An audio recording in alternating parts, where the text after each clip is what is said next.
Hello everyone. How are you doing? Hope you are doing your classes nicely, you are studying well and enjoying the chapter. अपने last lecture में हमने बात की थी average rate of reaction की और instantaneous rate of reaction की. Before we move on to our next topic, that is the factors affecting rate of reaction, let us take a quick recap and do a certain numericals so that we can be confident about what we have done. Specifically, we will talk about the graphical representation.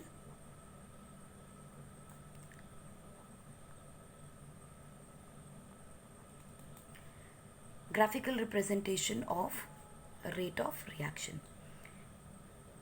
Let us put these two axes. Y axis पे हम लेते हैं reactants की molar concentration और time लेते हैं on x axis. Similarly, हम ले सकते हैं product का भी. This is the molar concentration of product, molar concentration of reactant. हमने पहले भी बात की है कि जब रिएक्टेंट कम होते हैं तो बिल्कुल ज़ीरो नहीं होते और प्रोडक्ट जब होते हैं तो बहुत बिल्कुल ख़त्म पूरे प्रोडक्ट नहीं बनते, यानी कहीं ना कहीं इक्विलिब्रियम पे आके सिचुएशन रुक जाती है. In this condition let us take at any one point, यहाँ कहीं देखते हैं एंड लॉ कभी भी आपको निकालना होता है तो we just put a tangent to this point. Correct ना, tangent to this point. So अगर हमें ROR स्पेसिफिकली इंस्टेंटेनियस निकालना होता है तो हम क्या करते हैं, at a given point we draw a tangent such that the reactants are being converted into products. पक्की बात है, रिएक्टेंट कम हो रहे हैं, this is the rate of change of product reactant. और अगर इसी पॉइंट पे हमें निकालनी हो एक और, so this is a change in the, I have just taken a little bit space. Obviously there is no space because tangent होगा, just to show that I have given a gap. तो यहाँ क्या होगा, this will increase. Now let us look at the rate of the reaction with in terms of reactant. यहाँ पे अगर हम बात करें तो we will talk about this angle. We know that we take the theta angle made by the slope with the positive x-axis. So theta कौन सा consider करना है, angle made by slope of the graph. यहाँ क्या है हमारा tangent. Tangent drawn to the point of consideration, to the point of consideration. ठीक है, so the angle made by the slope of the graph, that is this slope with the positive x-axis, that angle is to be considered. So let us draw a perpendicular to this and a base to this. So what is this, perpendicular upon base? So we will say tan theta is equal to perpendicular upon base. What is going to be this perpendicular upon base? Let us take this one. What is going to be the perpendicular upon base? That is change in the concentration of reactant upon change in time. यानी यहाँ से लेके यहाँ तक का time और यहाँ से लेके यहाँ तक की कॉन्सेंट्रेशन. सो डेल्टा आर की जगह इंस्टेंटेनियस में हम क्या लिख देते हैं, dr अपॉन dt. करेक्ट.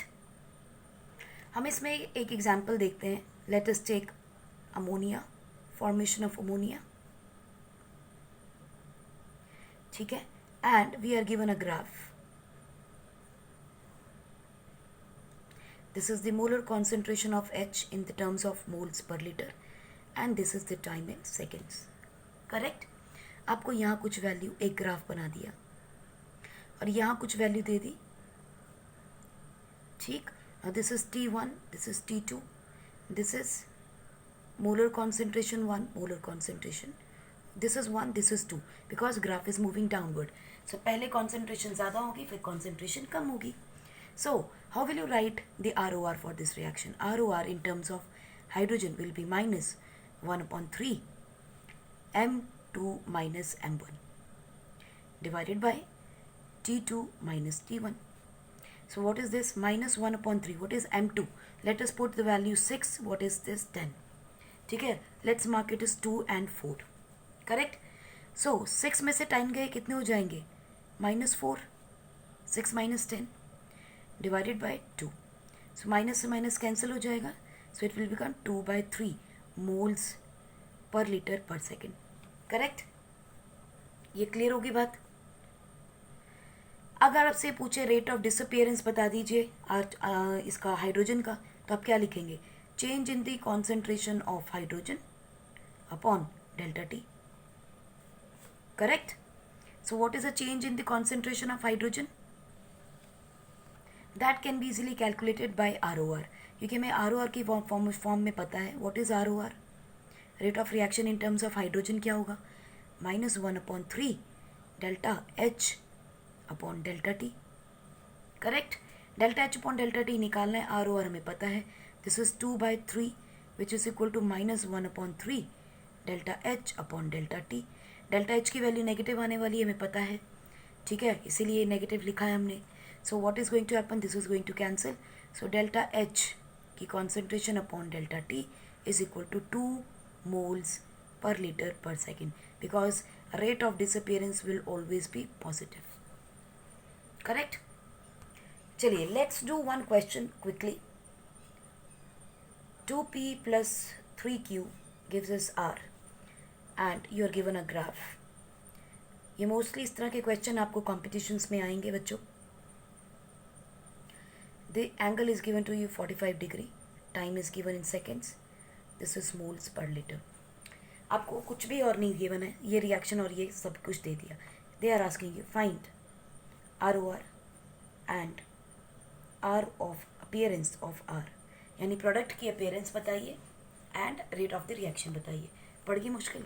कुछ मुश्किल नहीं है. ROR क्या होगा बच्चों? Q की वैल्यू गिवन है, इसको Q की टर्म्स में निकाल लीजिए. ROR को -1/3 delta Q upon delta T. Correct? अब delta Q upon delta T तो मेरे पास है नहीं, but we know that this is there angle. ये एंगल कितना हो जाएगा? 135 degree. Correct? So what is this angle? Theta. So tan theta is equal to what? dq upon dt. इसको भी dq कर लेते हैं क्योंकि ये ग्राफ दे रहा है, तो it is instantaneous that is talking about. So ये क्या हो जाएगा? -1/3 tan theta. And what is theta? tan 135. Correct? Now tan 135 की वैल्यू क्या होती है बच्चों? -1. So it is going to be -1/3 multiplied by -1. So it is going to be 1/3. So this is what ROR, moles per liter per second. अब वो कहता है rate of appearance of R बता दीजिए. ओके फाइन, बताते हैं. Rate of reaction में तो कोई चेंज नहीं आएगा. Can we write rate of reaction in terms of R? Yes, we can say 1/1 change in R की molar concentration upon delta T. What is ROA? ROA is delta R upon delta T. This is what we need to calculate. यही बताना है आपको, ये पता है हमें. सो आप क्या लिखोगे? Since these two are equal, देखो 1/1 तो छोड़ ही दो. ROR is equal to change. So ROR is equal to rate of appearance of product. So this is equal to 1/3 moles per litre per second. Correct? So this is how we have to solve. एक question आपको और देखते हैं. 2a plus b gives us 3c and there is a graph given to you again. Now this is the graph like this and they are asking you for a value at this time which is 5 seconds and what you are going to say, आप यहाँ से एक tangent draw कर लीजिए. तो ये angle क्या बन जाएगा? थीटा. और ये एंगल आपको गिवन है 30 डिग्री. सो ये कितना हो जाएगा? 150 डिग्री. कॉन्सेंट्रेशन गिवन है आपको बी की, यहाँ टाइम गिवन है. सबसे पहले आप ROR लिखिए बी की टर्म में क्योंकि बी की कॉन्सेंट्रेशन गिवन है. सो ये क्या होगा? Change in the concentration of B upon delta T minus, क्योंकि 1/1 है तो कोई चक्कर ही नहीं अपने को. Now what is this? Negative में आएगा delta B upon delta T. ये क्या है? tan 150. डेल्टा नहीं लिखना चाहते अब डी लिखेंगे क्योंकि इंस्टेंटेनियस है. सो ROR निकालने के लिए क्या लिखोगे? तो बराबर हो गया. सो इसका मतलब ये क्या हो जाएगा? tan 150. What is, how you can write tan 150? tan 180 minus 30 degree. A trigonometry का फॉर्मूला है tan theta minus tan 180 minus theta is equal to minus tan theta. And what is minus 130 degree? Minus 30 degree. It is -1/√3, क्योंकि tan 30 degree is √3.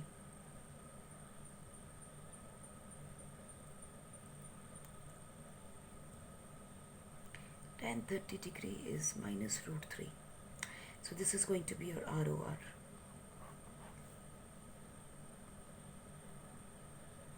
Correct? Just to be minus cancel हो जाएगी. Now he's asking me that find out the rate of disappearance of A. Rate of disappearance of A. सबसे पहले आप लिखिए rate of reaction in terms of A, -1/2 delta A/delta T. At the same time आप लिखिए rate of reaction in terms of B, that is delta B/delta T. Correct? अब रे दोनों बराबर हो जाएंगे. ये हमें पता है this is the rate of the reaction, जो हमें मिल गया √3. सो ये कितना हो जाएगा? This will become, this is 1/√3 multiplied by 2 is equal to delta dA/dt. So 2/√3 is the answer. 2/√3 mole per liter per second. So with this recap, let us move on to our major topic, that is factors. Factors affecting ROR. पहला factor क्या है हमारे पास?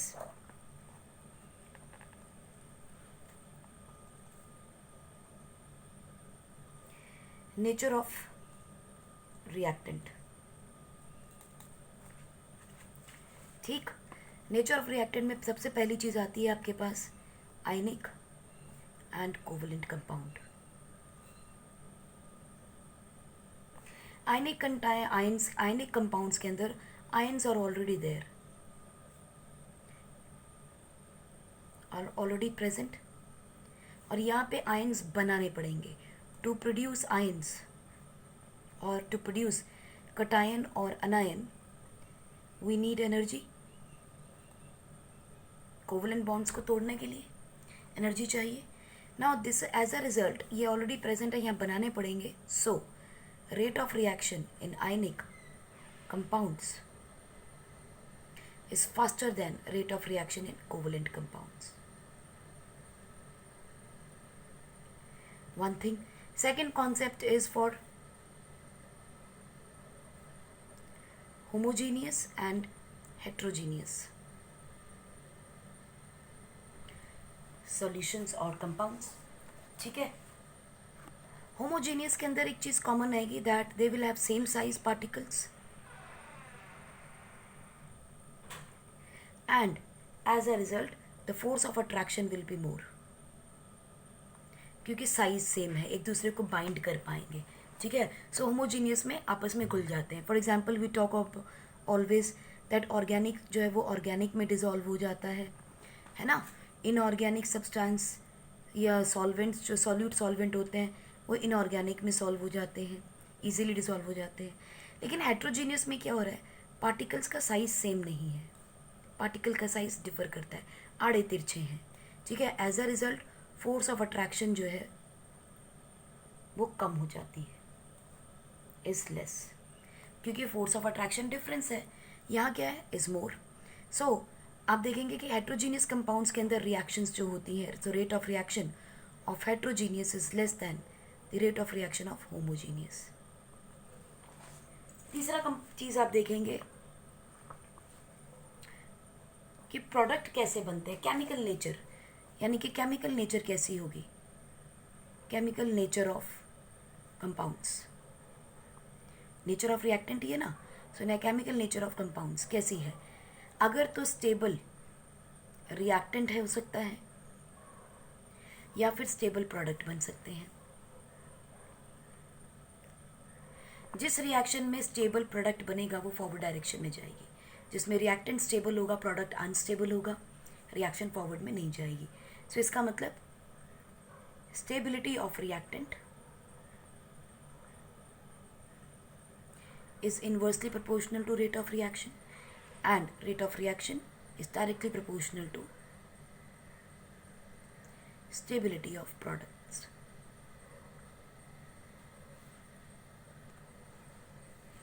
Next हमारे पास तो point आता है बच्चों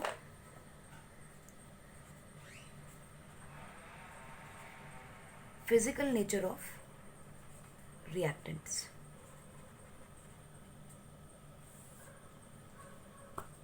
physical nature of reactant में क्या है, या तो गैसियस होंगे, लिक्विड होंगे, या सॉलिड होंगे। अब हमें पता है क्योंकि molecules can move easily in gaseous than solid or liquid than liquid, so can collide, जितना ज़्यादा टकराएंगे उतनी रिएक्शंस होंगी with each other. So rate of reaction क्या होगा, इज हाई। इसको आप ऐसे भी देख सकते हैं, इंटरमोलिकुलर फोर्सेस ऑफ गैसेस जो हैं they are weakest than intermolecular forces of liquids than the intermolecular forces of solid. ठीक, जिसमें इंटरमोलिकुलर फोर्सेस ज़्यादा स्ट्रांग होंगी वो मूव नहीं करेंगे, जो मूव नहीं करेंगे तो रिएक्ट नहीं करेंगे, so rate of reaction slow हो जाएगा। नंबर 3 देखते हैं बच्चों, सरफेस एरिया ऑफ रिएक्टेंट्स। हम जितना ज़्यादा सरफेस एरिया देंगे उतनी ज़्यादा रिएक्शन फास्ट हो जाएगी, करेक्ट। सो आप लिख सकते हैं surface area is directly proportional to of reactant specifically is directly proportional to rate of reaction. So अगर ये बढ़ता है तो ये बढ़ेगा, सरफेस एरिया कम होगा तो ये भी कम हो जाएगा, तो it is directly proportional to rate of reaction. Next देखते हैं, that is the intensity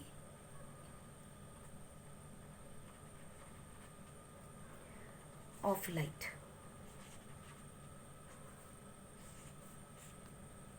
intensity of light में देखिए क्या है, हमें पता है कि बहुत सारी ऐसी रिएक्शंस हैं हमारे पास दैट आर फोटोसेंसिटिव। फोटोसेंसिटिव का मतलब these are photochemical reactions,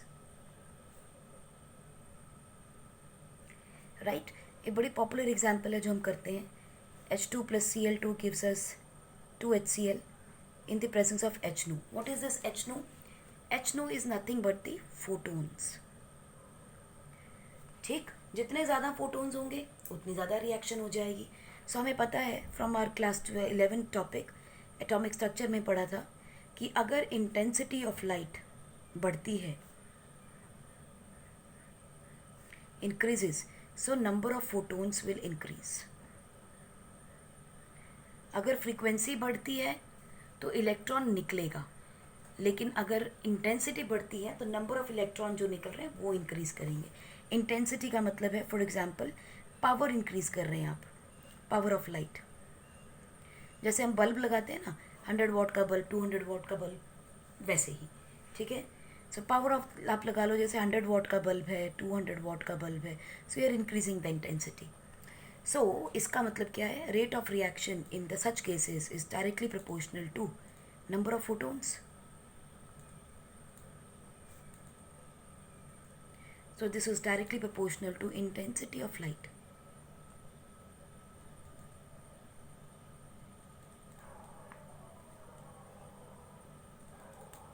Right? So आप कह सकते हो ROR is directly proportional to I. Next आपके पास आता है factor catalyst.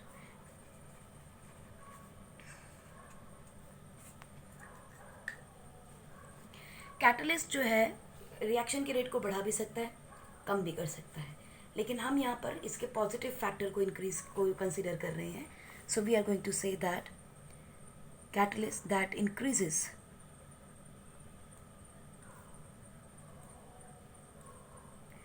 Speed of reaction, यानी ROR। कैटलिस्ट वो होते हैं जो रिएक्शन के रेट को बढ़ाते हैं। एक्चुअली में करते क्या है, they set up an alternate path from reactant to product। reactant से product तक जाने के लिए एक alternate path create कर देते हैं with lower activation energy। और जो इसके बारे में पूरा टॉपिक है इस चैप्टर के अंदर जो हम पूरा डिस्कस करेंगे, लेकिन जस्ट इन अ ब्रीफ आप समझ जाइए कि एक्टिवेशन एनर्जी का मतलब क्या है। देखिए, कोई भी जब रिएक्शन होती है तो let us say these are the reactant जिनकी एनर्जी है and these are the products.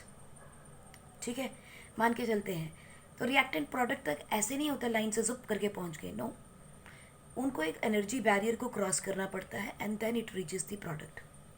Correct? This energy barrier is known as activation energy.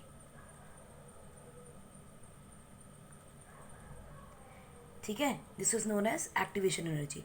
माने जब तक ये इसको क्रॉस नहीं करेगा प्रोडक्ट नहीं बनने वाला है।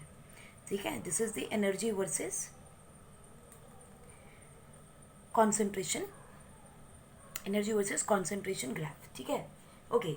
अब देखो कैटलिस्ट का काम क्या होगा। कैटलिस्ट कहेगा भैया इतनी ऊपर तक जाने की जरूरत नहीं है, मैं एक नया रास्ता बना देता हूँ। ठीक है, आप थोड़े रास्ते से पहुँच जाइए। So it is going to reduce the activation energy. देखिए, पहले एक्टिवेशन एनर्जी ये थी E1, अब एक्टिवेशन एनर्जी क्या है E2। ठीक है, so catalyst is going to reduce the activation energy. Example देखें, एक हमने देखा था सल्फर डाइऑक्साइड का एग्जाम्पल, आपको याद हो पी ब्लॉक में सल्फर डाइऑक्साइड में जब ऑक्सीडेशन होती है in the presence of vanadium pentoxide as a catalyst it forms SO3। Correct?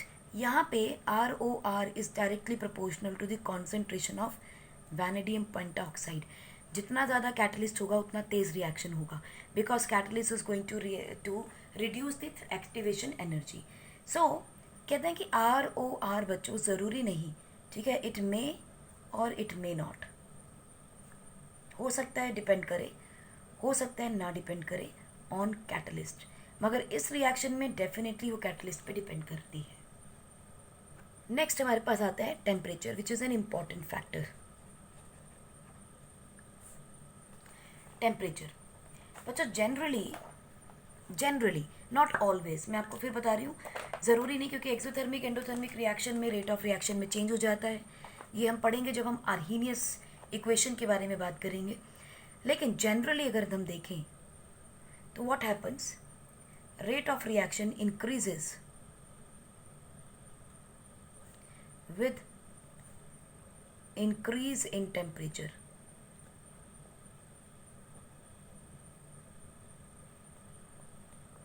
ठीक है, देखा गया experimentally, it has been found that on 10 degree Celsius rise in temperature, rate of reaction increases 2 to 3 folds, 2 to 3 times. ठीक है, and this temperature जिसके ऊपर ये इतना इंक्रीज करता है, this temperature is called temperature coefficient। और इसके बारे में भी हम काफ़ी डिटेल में चर्चा करेंगे, लेकिन आने वाले लेक्चर्स के अंदर। नेक्स्ट आपके पास टॉपिक आता है बच्चों, concentration of reactants. This is another very important factor. देखिए ना, रिएक्टेंट ज़्यादा होंगे तो रिएक्शन भी ज़्यादा होगी, क्योंकि ज़्यादा सामान पड़ा है हमारे पास। करेक्ट? सो यूजुअली हम again we are saying it is usually, not always। ठीक है, generally a rate of reaction increases with concentration of reactants, but not always। make sure, but not always। इसके बारे में पढ़ेंगे हम, जब रिएक्शंस के बारे में पढ़ेंगे, उसके ऑर्डर्स निकालेंगे, किस ऑर्डर की रिएक्शन है, तब हम देखेंगे। ज़रूरी नहीं है कि अगर कॉन्सेंट्रेशन बढ़ रही है तो बढ़े ही, रेट ऑफ रिएक्शन कम भी हो सकता है। ठीक है, सो आप ध्यान रखिएगा, रेट ऑफ रिएक्शन में इंक्रीज और decrease with concentration of reactant. अगर कॉन्सेंट्रेशन की ऑफ रिएक्टेंट बढ़ाया जा रहा है तो हो सकता है ROR इंक्रीज करे with increase in the concentration of ROR। हो सकता है बढ़े, हो सकता है कम हो जाए। ये भी हो सकता है कि ROR में इंक्रीज और decrease with concentration of product की कॉन्सेंट्रेशन के साथ भी वेरी करेगा। ये भी हो सकता है कि ROR may not change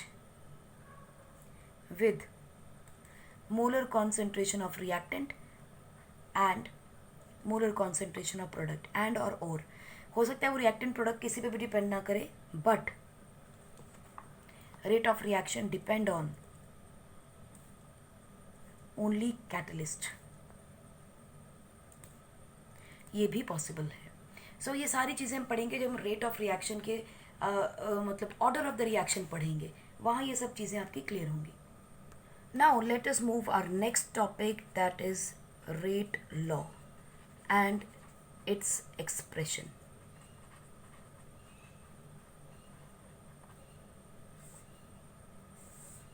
rate law and its expression. पहली बात बच्चों, रेट लॉ होता क्या है? Rate law, it is the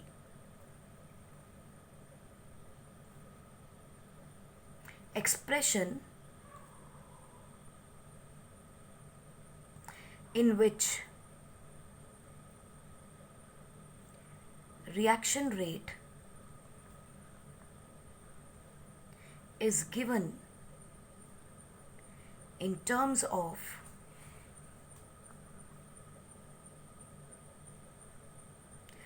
molar concentration of reactants with each term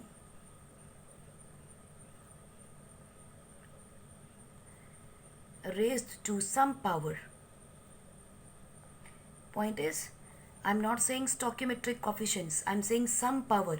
कुछ पावर हो सकती है which may or which may not be, which may or may not be equal to the stoichiometric coefficient.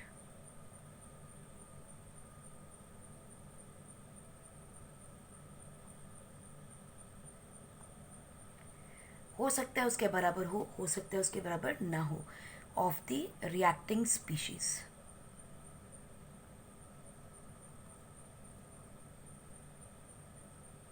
In a balanced chemical reaction. पर point क्या है, आपकी reaction balanced होनी चाहिए in a balanced chemical equation. Correct. So rate law क्या है?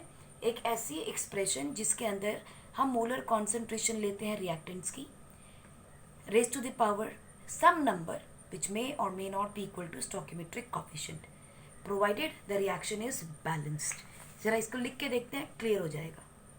अपन एक equation लेते हैं जी, A capital A plus small V capital B gives us small c capital C plus small d capital D.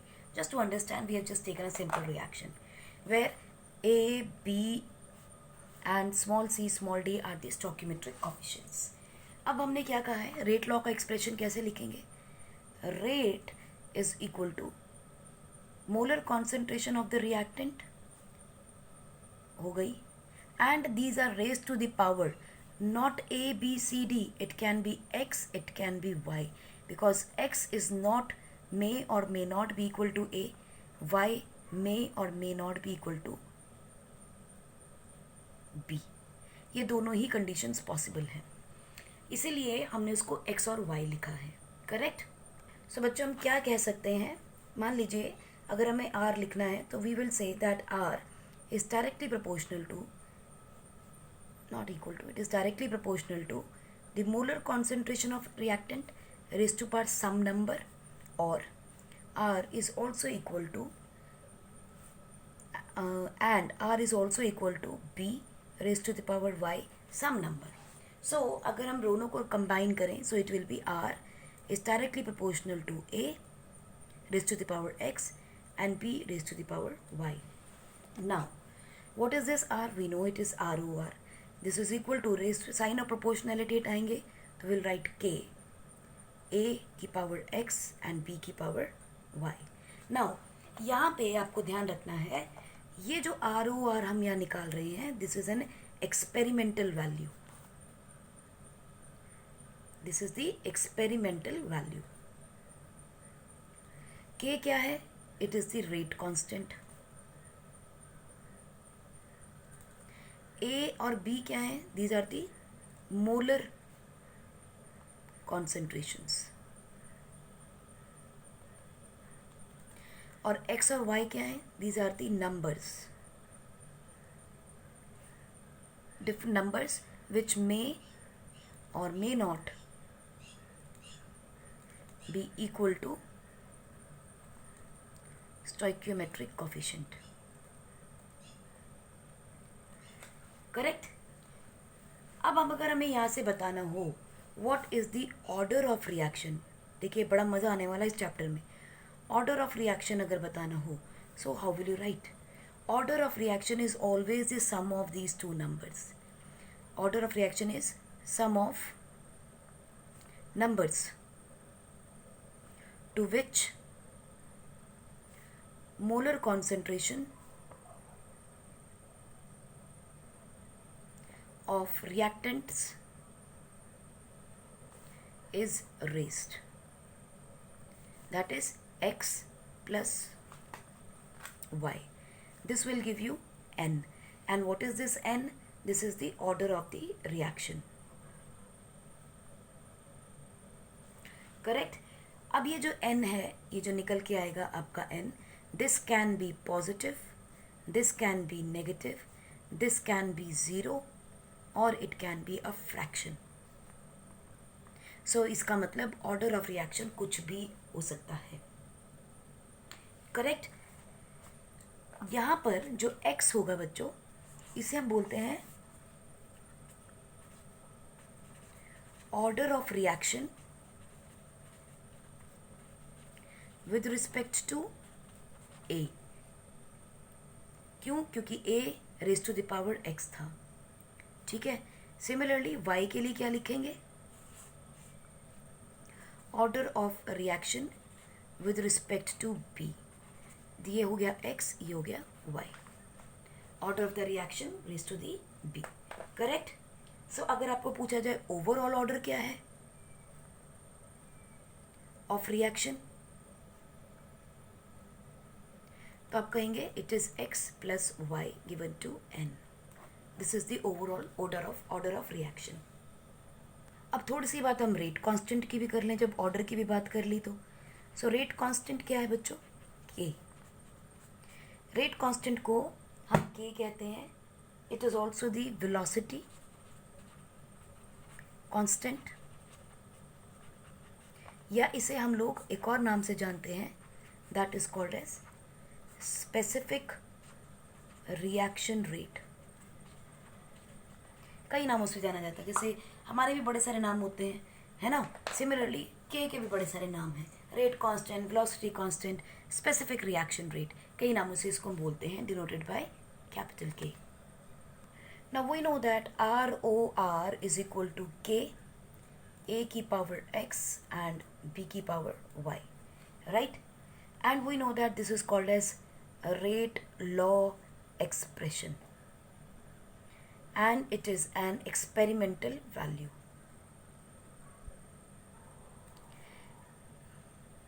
माने इसको हम सिर्फ एक्सपेरिमेंट से ही निकालते हैं, रेट लॉ एक्सप्रेशन को. ठीक है. ज़रूरी नहीं है कि जो आपको इक्वेशन में स्टोकियोमेट्रिक कोएफिशिएंट दिए हैं उसी से हम इसको निकाल लें. ठीक है. So now if molar concentrations, if concentration of all species in a reaction is unity, यानी कि 1 हो जाए मोल per litre, then ROR will be equal to K, क्योंकि 1 की पावर x, 1 की पावर y, कोई फर्क नहीं डालने वाला. So you will get ROR is equal to K. So rate of reaction will become equal to K. So unit क्या हो जाएगी K की? वही जो ROR की होगी, है ना. लग रहा है ना ऐसा, मगर ऐसा नहीं है. यूनिट ऑफ K बच्चों बहुत इंपॉर्टेंट है, because it depends upon order of reaction. Unit will depend on order of reaction. Example देखो, ROR divided by K is equal to what? A की पावर x b की power y, और we can say k is equal to ROR divided by a की power x, b की power y. Correct. So ROR की concentration क्या होती, क्या value क्या होती है, unit, it is mole per litre per second divided bye, इन दोनों की कॉन्सेंट्रेशन क्या होगी, मोल per litre x and mole per litre y. बोलो हाँ या ना. Correct. So now we can say for k mole per litre second divided by moles per litre x plus Y. Right. x plus Y क्या था, n. So we can say mole per litre divided by s divided by mole per litre n. अगर ये numerator से denominator से numerator में जाएगा, सो क्या हो जाएगा, k will be equal to mole per litre 1 minus n, देखो ठीक है, and second inverse. So this is going to be the unit of k. सो देखिए यहाँ n के ऊपर वैल्यू डिपेंड कर रही है, n की वैल्यू चेंज हो जाएगी तो ये ऑर्डर भी चेंज हो जाएगा, k की वैल्यू चेंज हो जाएगी, k की यूनिट चेंज हो जाएगी. So let us look at different orders, क्या क्या हो सकते हैं, n की वैल्यू पुट करके देखते हैं, है ना. तो चलिए हम लिखते हैं यहाँ पर order of reaction.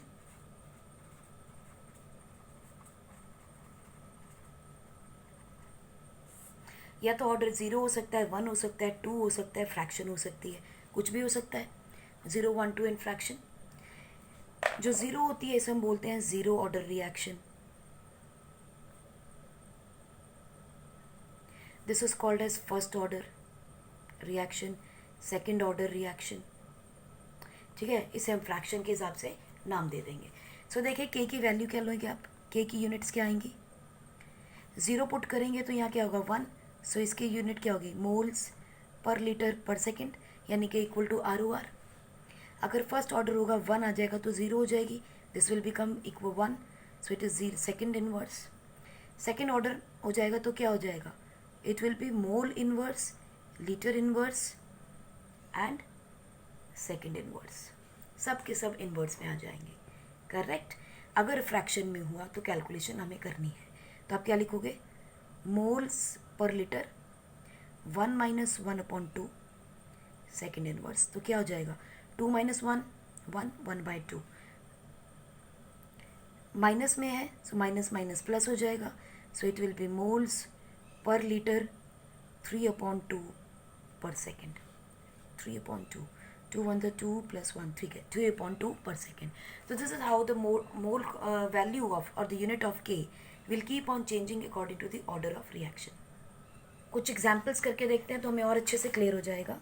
Let us take one example. We have 2A plus 3B gives us P, and order of reaction with respect to A. ये बताइए, order of reaction with respect to B बताना है आपको. ये दोनों चीज़ें आपको बतानी है. When ROR is given to you that K is A की पावर 2 B की पावर -1. I told you कि स्टोकियोमेट्रिक कोफिशिएंट ज़रूरी नहीं है यहाँ होंगे. देखो A का तो सेम आ रहा है मगर B का इन्वर्स आ रहा है 1, यहाँ क्या है 3. So this number can be different from the stoichiometric coefficient. अब आपको बताना है order of reaction with respect to A. So order क्या हो जाएगा, जो वैल्यू x की होगी that is 2 with respect to A, and order with respect to B कितना हो जाएगा, जो इसकी वैल्यू होगी -1. So what is the net order, that is x plus Y which is equal to 2 plus -1 is equal to 1. So n is equal to 1, it means it is a first order reaction. Correct. So यहाँ से हम एक बात ध्यान रखेंगे, sum of powers of the concentration of the reactants in the rate law expression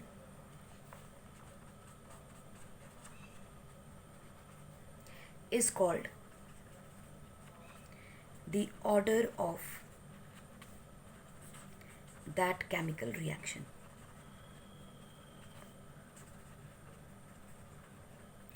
Correct? Sum of powers of the concentration of the reactants in the rate law expression is called as order of the chemical reaction. So n is equal to x plus y. दो हैं तो x plus y ज़्यादा होंगे तो ज़्यादा हो जाएंगे. Correct? चलिए एक क्वेश्चन और करके देखिए आप लोग before we move on to the next topic. What is the effect on ROR when same reaction ले रहे हैं. 2A plus 3B gives us products and ROR of this reaction is equal to K A की power 2 B की power -1. ये आपको given है. What they are asking, what is the effect on ROR when number 1 concentration of A is doubled only. Number 2, only concentration of B is halved. Number 3, concentration of A and B both is doubled. And number 4, when volume of container is increased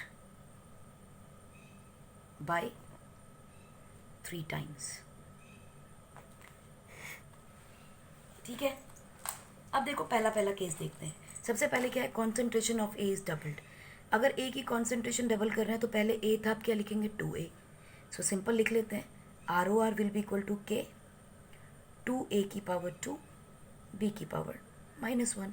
सो क्या हो जाएगा, K 2 का square हो जाएगा 4 A की power 2 B की power -1. So what is this, K 4 की A की पावर क्या है, ROR 1 था. सो द ROR डैश कितना हो गया in first case, K 4 times of, K तो छोड़ दो क्योंकि K भी उसमें आ जाएगा, 4 टाइम्स ऑफ ROR. तो यहाँ 4 गुना हो गया. करेक्ट. सिमिलरली बाकी क्या आप फाइंड आउट कीजिएगा. I will tell you the fourth part first, जिसमें हम वॉल्यूम चेंज कर रहे हैं. वॉल्यूम को हमने 3 टाइम्स किया है, यानी कि V2 is equal to 3 times of V और V dash is equal to 3 time. So एक बात बताइए, जो वॉल्यूम बनता है बढ़ता है, सो मोलर कॉन्सेंट्रेशन का क्या होगा. We know what is molarity, number of moles per litre. अगर वॉल्यूम 3 हो जाए तो क्या होगा, नंबर ऑफ मोल्स पर 3 लीटर हो गया, इंटू 3 करना पड़ेगा हमें. ठीक है, 3 लीटर्स. सो इसका मतलब मोलैरिटी क्या हो जाएगी. सो मोलैरिटी विल बी M/3, यानी मोलैरिटी भी कम हो जाएगी. अभी इसका मतलब क्या हुआ, A की जो कॉन्सेंट्रेशन पहले A थी अब क्या बन जाएगी A/3. B की कॉन्सेंट्रेशन जो पहले B थी अब क्या बन जाएगी B/3. So ROR is equal to K A की पावर 2 B की पावर -1. सो वैल्यू पुट करते हैं, K A/3 की पावर 2 एंड B/3 की पावर -1. K की पावर A की पावर 2/9 मल्टीप्लाइड बाय B की पावर 3, लेकिन इन्वर्स में है. ठीक है ना, इन्वर्स का मतलब क्या है, रिवर्स हो जाएगी. सो 3 की वैल्यू ऊपर चली जाएगी. So you will get K A की पावर 2 B की power inverse multiplied by 3 divided by 9. So it is going to be 1/3. So आप क्या कह लेंगे, ROR dash is equal to 1/3 of ROR. बाकी दो का आप आंसर सॉल्व करेंगे और हम डिस्कस करेंगे उसे. Let us look at the example. Calculate the overall order of a reaction which has the rate of the expression 1/2 and 3/2. ठीक है, अगर रेट 1/2 व 3/2 है तो ओवरऑल रिएक्शन का रेट देना है तो क्या करोगे, दोनों को ऐड कर दीजिए. 1/2 प्लस 3/2 कितना हो जाएगा 4/2 यानी 2. Look at the answer, it is 2, so it is a second order reaction. Third में देखिए क्या है, 3/2 -1. 3/2 -1 का मतलब क्या है, 3 - 2/2, 1/2. So it is a fraction. So look at it, half order reaction. Correct? So this is a very simple reactions. With this introduction of order of the reaction बच्चों, आप इस टॉपिक के बारे में और पढ़िएगा, समझिएगा, and we will talk more about order of reaction, molecularity of the reaction, and what are the key features of the great constant of this reaction. इन सब चीज़ों के बारे में बात करेंगे हमारे नेक्स्ट लेक्चर में. Till then take care, keep studying and keep enjoying.